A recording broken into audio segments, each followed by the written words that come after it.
You're listening to The Secrets of Star Trek, where we discuss the hidden layers and deeper meanings found in all the Star Trek TV series, movies, and more. And today we're discussing the Next Generation first season episode, When the Bough Breaks. I'm Dom Bettinelli, and joining me today on the panel are Father Jason Tyler. Hey, Father. Hello. And Jimmy Aiken. Hey, Jimmy. Howdy, Dom. Folks, be sure to stick around. We have more of your great listener feedback at the end of the episode.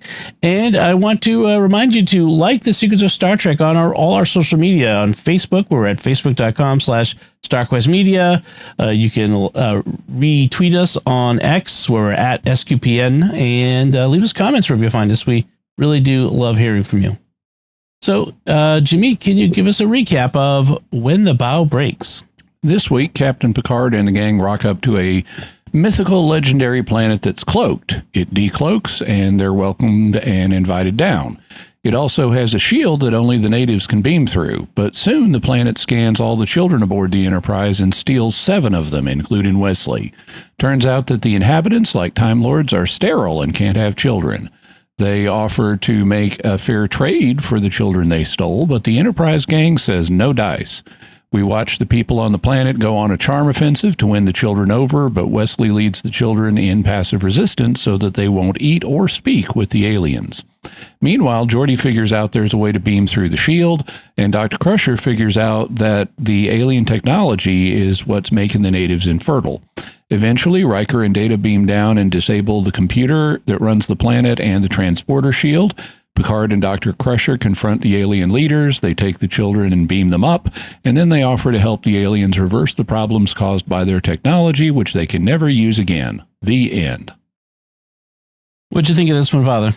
You know, it's a very season 1 sort of episode for Next Generation. A pretty forgettable story that feels like it's recreating something from TOS. I mean, how many times did we see those old scientists confront an ancient computer whose civilization didn't know how to control it anymore? And that's one of the elements, obviously, in this story. The TNG twist here is that we have children on the ship, and that becomes a central focus. And it feels kind of like the writer's like, oh, we've got children on the ship. Let's see what we can do with that. Let's see how we can work that into a story.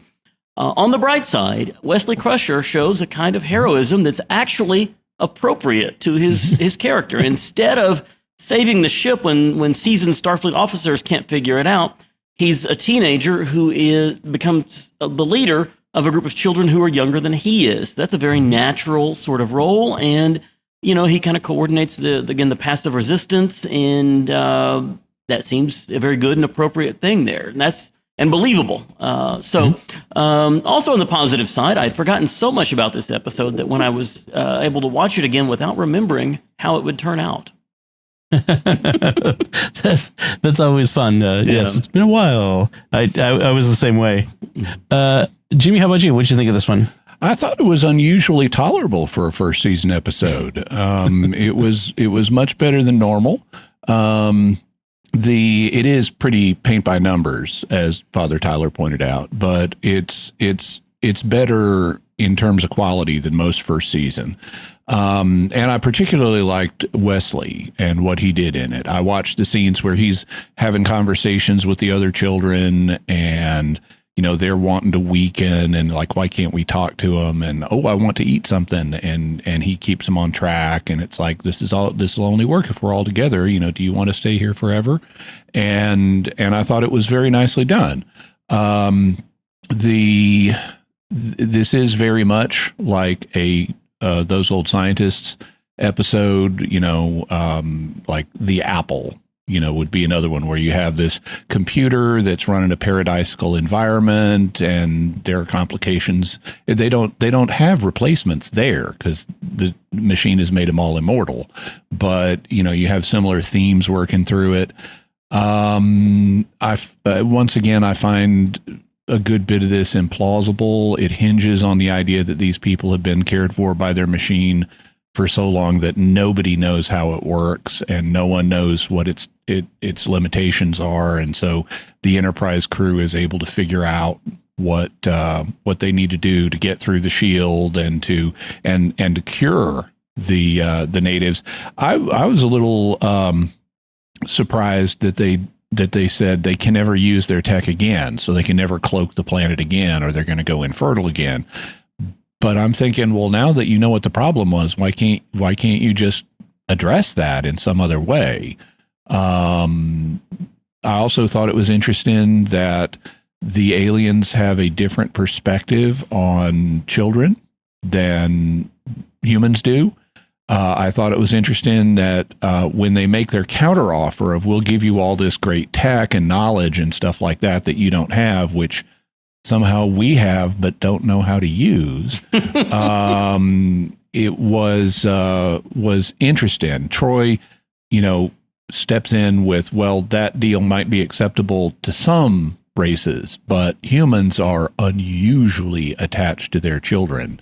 And I thought, really? We're unusually attached? That most races thought the same thing. Yeah. I had the same comment. I said, what alien species have we met that is not attached to their children? Yeah, there's kind of an, I mean, maybe not, maybe not sea turtles, but there's an evolutionary, difference point to being attached to your children. Yeah, it helps the children survive. So if you have a reproductive strategy like sea turtles, where you make a bunch of eggs and then leave them to fend for themselves, that's one thing. But that's not humans. Humans, and I would assume most intelligent species, have long dependency periods on their parents, which causes the parents to adapt so that they become attached to their children to give them the care they need.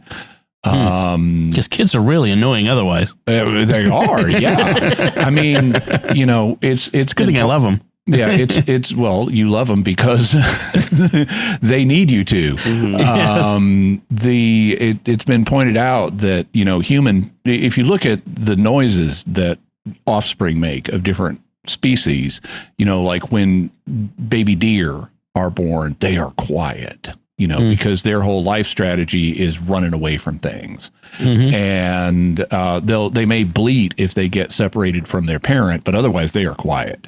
And human babies, even when they're with their parents, scream their heads off. They do, and it's been pointed out they seem to scream more than is needed to get their parents' attention, and that's just a sign of how much we rule this rock. Our offspring can scream their heads off, and they still survive because we care for them.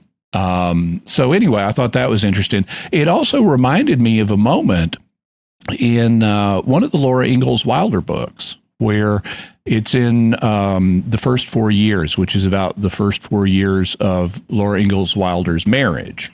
And, she's living out on the prairie with her husband, and they have a new baby, and they know this neighbor couple, and the neighbor couple is infertile. And apparently in this, I don't remember the details of the scene, but apparently at one point, this neighbor couple is talking to Laura Ingalls Wilder's husband. The husband of the neighbor couple is talking to Laura Ingalls Wilder's husband, and offers to buy the baby because they can't have one, and says, you can have more.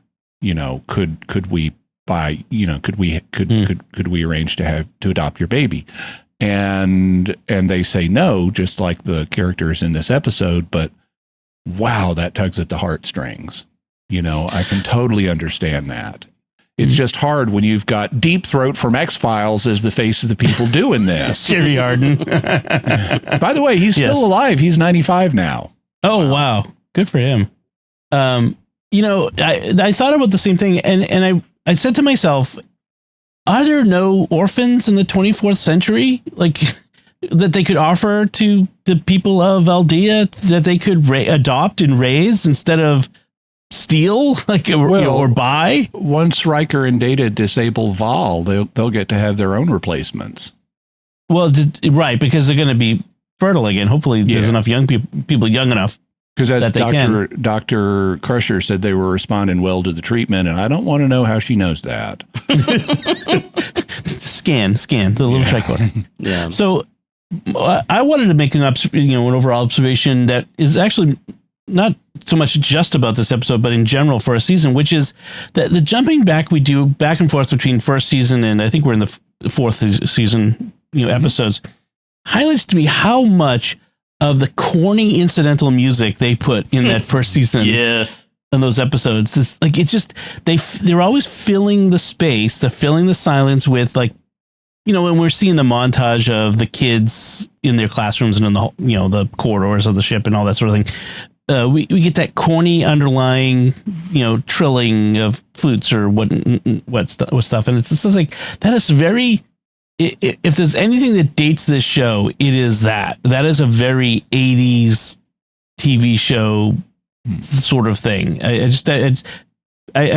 notice music a lot, you know, in shows. So that was one of the things I got. You know, the other thing is, you're talking about holes in the plot. They're going to. Do they intend that these 7 children are going to intermarry? Yeah, apparently the same thing. Apparently they do. They want to jumpstart their race with 3 breeding pairs and 1 spare. Right. In case one of them doesn't like the others. I mean, presumably there's a lot more kids on the ship. I mean, so they could say we only took 7.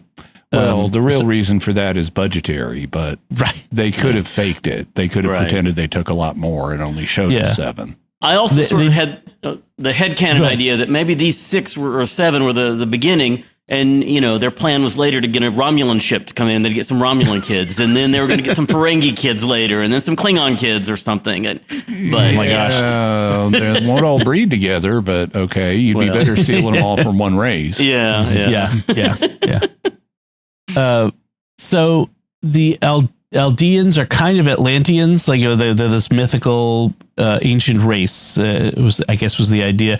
Did Lower Decks not make fun of the Aldeans at some point, or at least something like them, a race that entirely devotes itself to art and culture and kind of can't take care of anything else because of it? I think there was a recent, like, the last season episode on that, if I recall. They made so many jokes in Lower Decks. There's no way I could keep track of them all. I know maybe it was the 4th season, but I know there was an episode where and I don't know if it was specifically the Aldeans, but it was something similar to that. I didn't want to spend too much time on that. I've always found distasteful science fiction that, you know, pretends cultures are exclusively devoted to art and stuff like that, and where everyone's an artist and everyone's a musician and things like that. And I want sci-fi where people are truck drivers and plumbers. Yeah. Mm-hmm. Well, in one way, they kind of say that in this, which is that if everybody's devoted to art and music and all that stuff, then, you know, nobody remembers how anything works and can't fix it anymore. Like, this is sort of an ode to the blue collar worker in that sense. You know, this is to the folks who get their hands dirty fixing things and keeping things running, because otherwise you'll end up like the Aldeans, infertile and unable to fix your stuff. Mm-hmm. So I think in some ways it's saying that. So young Harry, the boy, not Kim. I meant to mention, sorry. I had, in my opening review, I meant to mention I totally did not remember this story. The only thing I remember, because Father Tyler had said it was forgettable, and it is. I had totally forgotten it, except for the opening and closing scenes with Harry not wanting to do his calculus. Yes, that's what I was going to mention. That was the only thing I remembered from this episode. Apparently, there's a future where calculus is taught in grade school instead of in high school as it is now. So it's kind of funny that they imagine that, you know, the progress of humanity is such that we'll be able to teach more complex things at younger ages somehow. Mm-hmm. Somehow we'll figure it out then. I guess brain development will change over the centuries, huh? Better teaching methods, maybe. Yeah, there you go. Well, if you cut out all the busy homework that grade school kids have to do, you might be able to teach them calculus. That's right. How do you avoid running a starship into a cloaked world? It occurred to me as they this world uncloaks in front of them, like, man, they're lucky they didn't run right into that thing, because that would have been disastrous. How often does that happen? I mean, I know space is big, even with a planet, but gosh, that just seems like a bad idea in general, unless you have some way of warding ships away.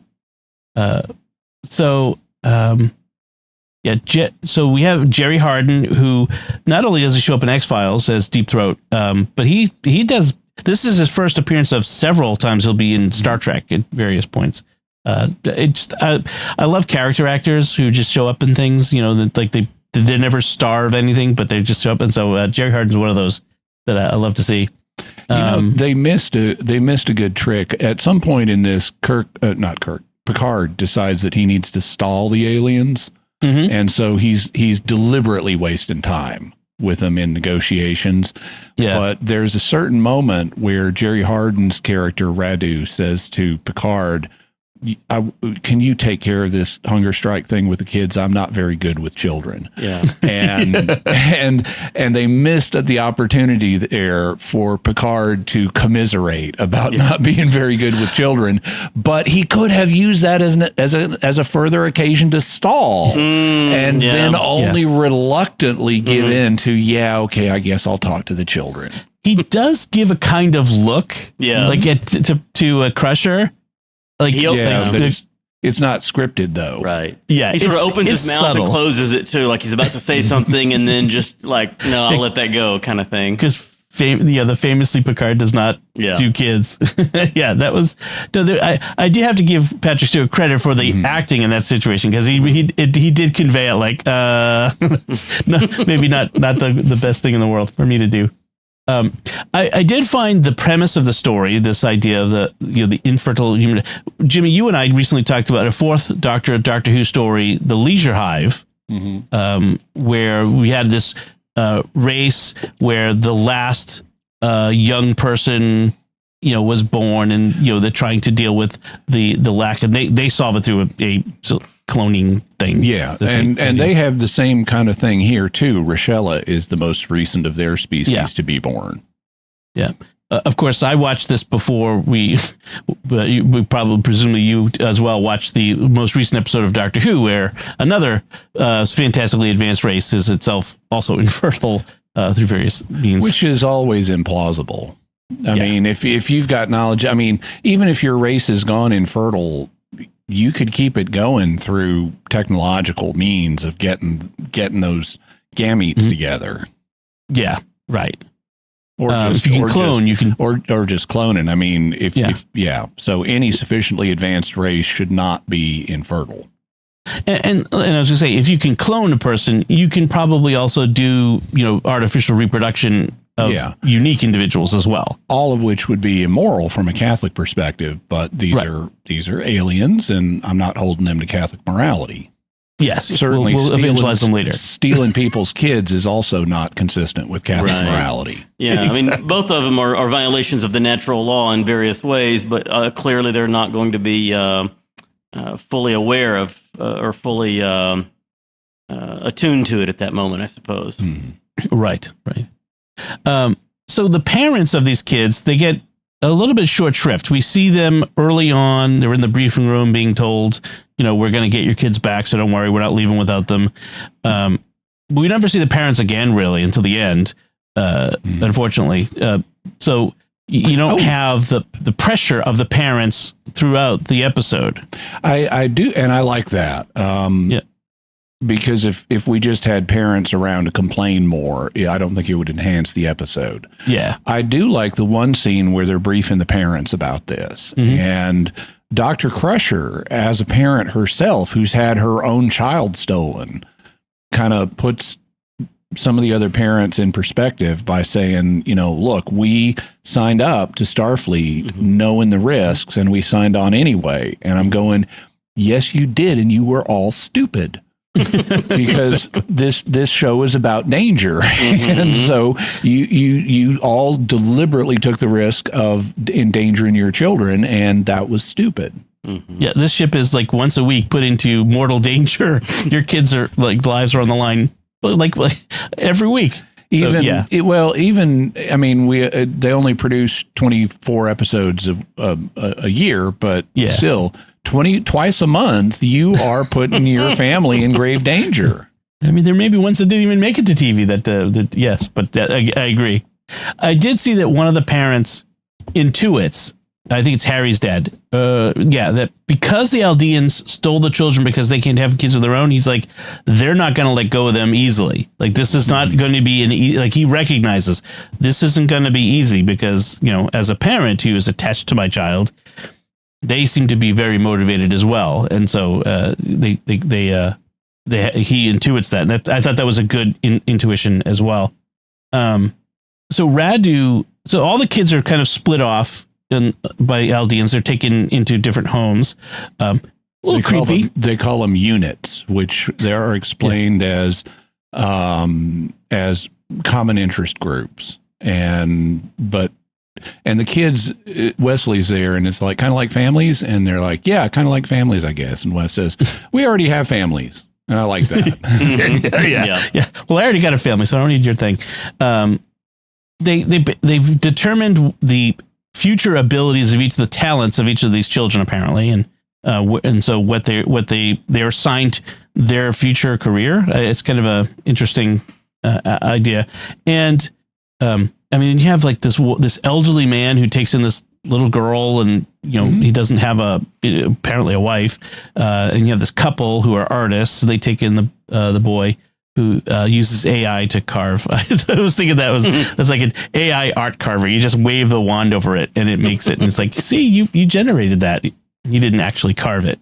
But Wesley is kind of kept by Radu and told, your job here is to help the others adjust. And I got the sense, although they never say it, that Wesley's future was to become the next leader of, to replace Radu. Yeah, that's possible. They should have said it clearer, though, because we've already had, the Traveler telling us that Wesley's gift is warp mechanics. And why didn't the Aldeans pick up on that? We want you to be part of our engineer group that doesn't exist.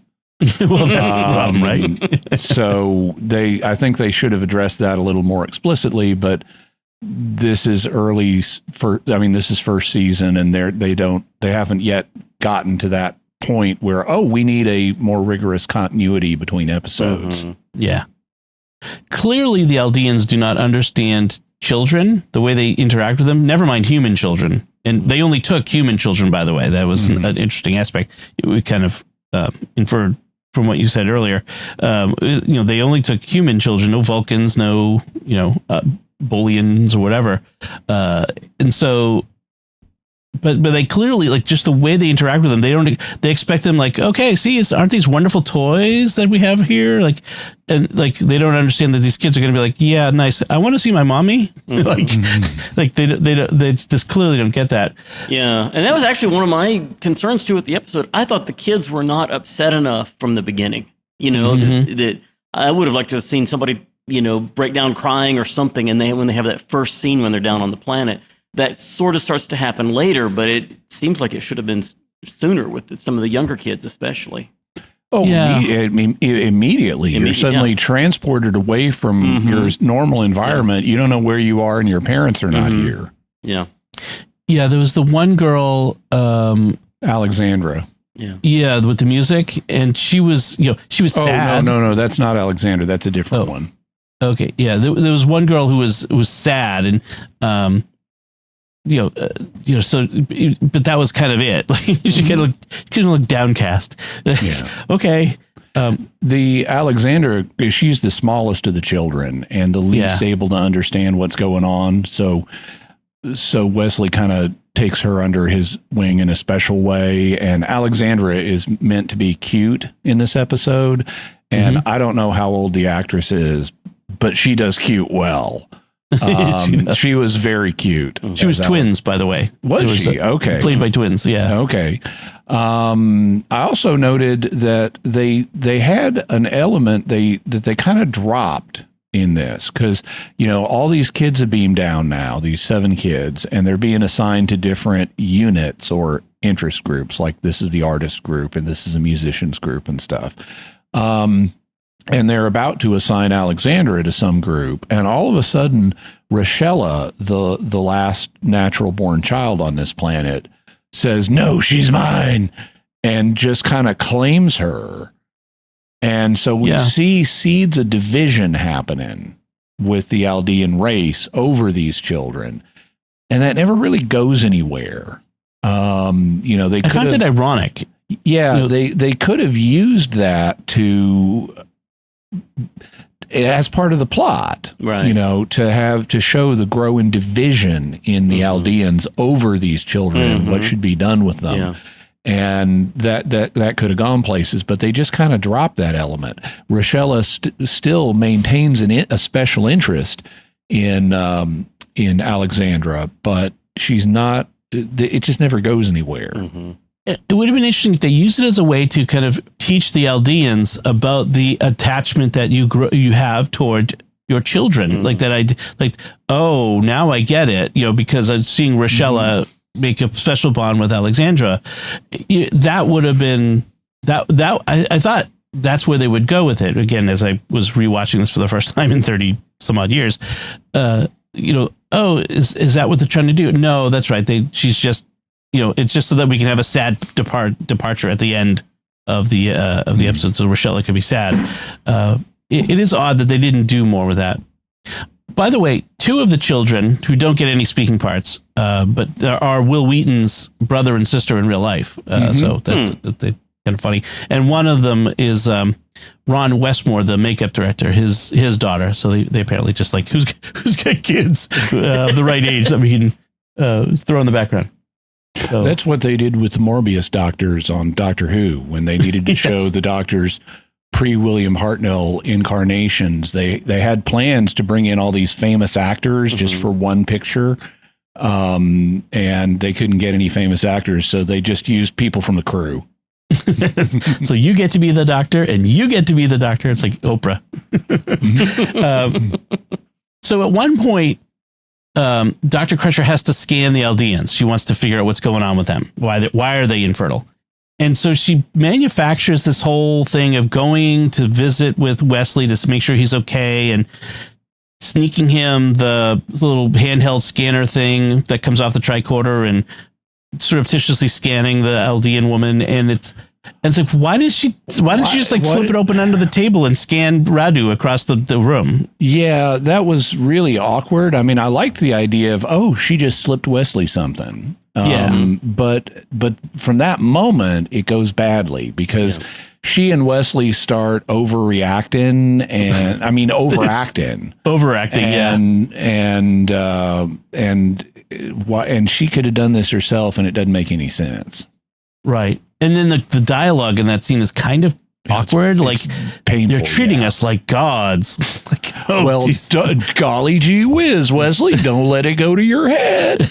They're not treating you like gods. They're treating you well. I mean, it was a weird line. Like, they're not really treating them like gods. They're not worshiping them. They're just treating them well. Like, I thought it was odd writing. No blame to Will Wheaton there. He didn't write that. I don't want people to think I'm criticizing Will. No, he did good in this episode. There was nothing bad about him here. Yeah. So I thought it was interesting. The problem that was in this one was not climate change. It was a weakened ozone layer, which back in the 80s was a big deal. Everything was about the ozone at the time. And in fact, they mentioned in the late 20th century, we destroyed our ozone layer too. 21st. This is like in the 21st century when Earth's ozone layer was really damaged. Oh, right. The human race went infertile. Okay. Well, not here, but okay. Maybe we're not in the late 21st century yet. But yeah, it's just kind of funny how time, again, another thing that really places it in its time, the concerns, clearly ozone depletion is not as big a deal in our time as it was then. Let's see. Radu, when Beverly first gives them the warning, like, hey, the ozone, your technology is letting in this radiation that's, damaging you. And that's why you're having all these troubles. Radu just kind of rejects that right off the bat. Like, he's just like, no, these are lies. Like, it's like, well, how do you know? I mean, I guess it's reflexive. Like you're going to try to do anything to get your kids back. So I'm not going to believe any of your warnings right off the bat. You know, take what the crumbs I'm going to throw you and be happy with it. So they have to eventually convince them. I do like the moment where the Aldeans demonstrate their power to the Enterprise by just pushing them away in moments, and they're 3 days away at warp 9. And it's just, I wonder how that worked. Yeah, that's because that's like I think that happens twice in the first season, and it's impressive when that happens. Yeah, I'll push you so far away, your grandkids will be coming back to apparently to the Delta Quadrant. So in the end, I mean, what is the lesson for the Aldeans? That you can't survive on inherited technology and isolationism alone. You have to, you can't be decadent artists and got to know how this musicians. stuff works. You need the blue collar workers and engineers. So any other notes on this one, Father? Yeah, one thing that was interesting is early on, when the Aldeans want the children from the Enterprise, they said, well, you could just have more children. It's kind of like this throwaway, like we'll take yours and you can just have some more and replace them yourselves, as it were. And of course, Troy has that line, humans are unusually attached to their children. But then by the end, we have young Harry, as he's leaving to go back to the Enterprise. The unit he had stayed with, the foster parents, I guess they would be, they want to give him back his dolphin sculpture. But he says, no, thanks, you keep it. I'll make another one. And it's kind of the opposite of that line or similar line from before. You could have more children. He's saying, well, I can now make this, I can make another sculpture. That's no big deal. And it's just that good reminder. Humans, persons are to be loved, and objects are to be used. That's a good point. I like that. How about you, Jimmy? Any other notes? There's a little toy that Alexandra is constantly, it looks like a Tribble with a face, but she's constantly petting it and stuff like that. And they never talk about it. But at the end of the final bit in the episode where they're trying to come in for the humorous ending, we've got all the main crew on the bridge, and Wesley brings Alexandra in, which instantly ruffles Picard's feathers. It's like, Mr. Crusher, what are you doing? She wanted to say thank you for bringing her back to her mommy, Captain. And so she comes up, and like this character has this habit of just sticking their arms out to an adult, like they want to be picked up or hugged or something. And so Picard gets down on his knees and she hugs him, and then and she also gives him a branch of some plant, flower or something. And then she leaves, and everyone is snickering on the bridge, and you don't see why until Picard turns around and he's got the toy stuck on his back. So I guess it was like a little Velcro Tribble with a face. Yeah. Or little kids tend to be sticky. Yeah. So probably maybe that too. That's what I was thinking. But I just thought it's a little weird. I mean, I know they like to have the humorous out on this show. But I just thought it was a little weird. Yeah. Also, didn't the mom bring her to the bridge? Yeah, but you got to have Wesley there. So, all right. So that does it for our discussion of When the Bough Breaks. I didn't bring up the title, which is obviously from the The Cradle Will Rock nursery rhyme, but yeah. I don't know that it has anything. I mean, I haven't really thought through the nursery rhyme, but it didn't seem to me like the cradle will fall and stuff like that had much to do with this episode. I think it's just to allude to, it's going to have something to do with children. Right. I think that's, in the end, that's really what that was about. All right. I did mention we have some feedback, and this comes from our recent episode on the Voyager episode, Non Sequitur, where Harry had an alternate timeline. John wrote in on Facebook, Ensign Kim sacrifices his dream life for the sake of everyone else on Voyager and still can't get a promotion. Justice for Harry. Hashtag justice for Harry. That's right. And I also just want to mention, a listener pointed out to me that Garrett, the actor's name is pronounced Garrett Wong, not Wang, even though it's spelled. Well, then it ought to be. W-A-N-G. Then it ought to be spelled Wong. I mean, this is Hollywood. You can take stage names. It's like on Monty Python. Yes, I know my name is spelled Luxury Yacht, but it's pronounced the Throat Wobbler Mangrove. Let's spell it the way it sounds. You have to spell it the Wong way. So thank you for the correction, and thank you for the feedback, everyone. We do appreciate it. Yeah. We would like now to take a moment to thank our patrons who make it possible for us to create the Secrets of Star Trek, including Bill Q, Andrew V, Donna C, Maria X, and Tim L. Their generous donations at sqpn.com/give make it possible for us to continue the Secrets of Star Trek and all the shows at StarQuest, because 90% of our financial support comes from individual donors like you. So you can join them by visiting sqpn.com/give. So that's it from us. We would love to know what you thought of When the Bough Breaks. You can let us know by commenting on the show at sqpn.com/trek, our Facebook page at facebook.com/StarQuestMedia, send an email to trek@sqpn.com, or visit our Discord community at sqpn.com/Discord. You can also watch the Secrets of Trek in full video on our YouTube channel at youtube.com/StarQuestMedia. We'll be back next time when we'll be discussing the Deep Space Nine episode, Duet. Until then, Father Jason Tyler, thank you for joining me and sharing the Secrets of Star Trek. Thanks, Tom. And Jimmy Aiken, thank you as well. Thank you, and live long and prosper.